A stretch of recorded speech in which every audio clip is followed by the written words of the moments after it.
Sebelum menonton serangkaian video ini, ibu dan bapak pasti sudah mengetahui 1-2 hal tentang perundungan, bukan? Nah, di proses belajar kali ini, kami mengajak ibu bapak untuk menimbang-nimbang kembali pengetahuan tersebut.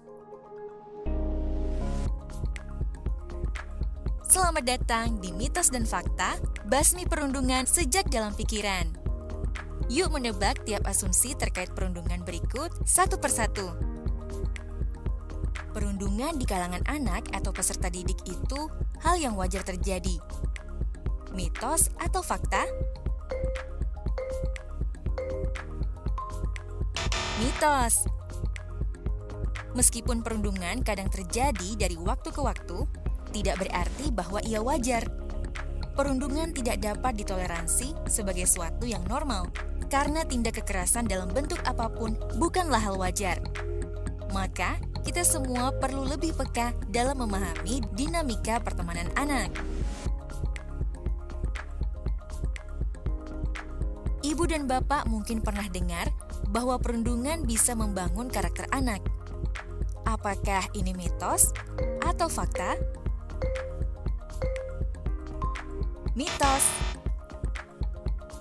Penelitian dari King's College tahun 2014 menunjukkan bahwa perundungan melukai kesehatan psikologis korban. Dampaknya bisa bertahan hingga 40 tahun. Artinya, korban dapat tumbuh besar dengan ketakutan, kecemasan, dan atau gangguan psikologis lain yang malah menghambat potensi diri anak. Dampak perundungan yang dilakukan secara verbal berdampak sama buruknya dengan perundungan yang melibatkan kekerasan fisik, benarkah? Ya, benar. Banyak orang menganggap bahwa kekerasan verbal tidak berdampak sama buruknya dengan kekerasan fisik. Nyatanya tidak seperti itu. Korban kekerasan verbal dapat mengalami dampak seperti kesulitan dalam mengambil keputusan dan meragukan cara diri sendiri berkomunikasi, hingga gangguan mental seperti kecemasan, depresi, dan PTSD atau gangguan stres pasca trauma. Kekerasan verbal bahkan berkaitan erat dengan gejala fisik seperti migrain, gangguan jantung, iritasi usus, dan lain-lain. Setiap manusia tidak pantas untuk menerima perundungan. Apakah ini mitos atau fakta? Fakta. Salah satu miskonsepsi yang sering ditemukan adalah bahwa beberapa orang memang pantas dirundung, entah karena kepribadian, kekurangan, kondisi fisik, dan lain-lain.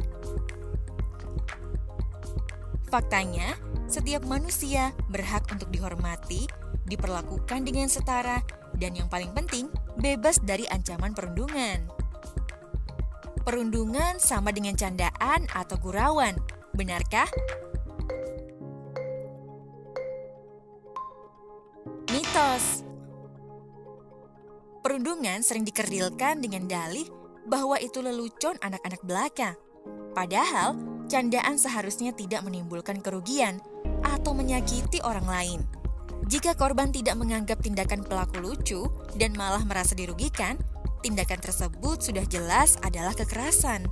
Lalu, jika dilakukan dengan sengaja untuk merendahkan, disertai ketimpangan kuasa, dan berulang, kekerasan tersebut sudah pasti adalah perundungan. Nah, pernyataan ini mungkin pernah terpintas di benak ibu dan bapak.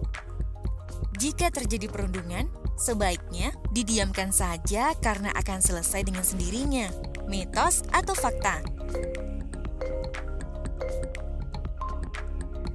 Mitos. Saat kita memilih diam, secara tidak langsung kita mengisyaratkan bahwa lingkungan di sekitar korban membenarkan perundungan, sehingga korban pun rentan merasa semakin tidak berdaya, tidak aman, dan takut melapor. Dan akhirnya, perundungan pun bisa jadi semakin parah. Nah, kita sudah sampai di pertanyaan terakhir nih. Mitos atau fakta? Perundungan daring atau cyberbullying punya dampak yang sama beratnya dengan perundungan langsung? Fakta. Meski terjadi secara daring atau online, perundungan daring atau cyberbullying tetap menyakitkan dan berdampak fatal pada korban karena cyberbullying tetap bersifat publik, bahkan cakupannya bisa jadi lebih luas dari lingkungan sekolah. Tindak perundungan juga bisa menyebar dengan cepat dan malah bisa terjadi kapan saja karena tidak terikat jam tatap muka di sekolah. Iya, bahkan di tempat yang kita pikir adalah tempat aman bagi korban, seperti kamar atau rumahnya sendiri. Sekarang sudah tahu kan situasi apa yang merupakan mitos belaka dan fakta terkait perundungan? Semoga kita bisa memegang prinsip pemberantasan perundungan sejak dalam pikiran ya.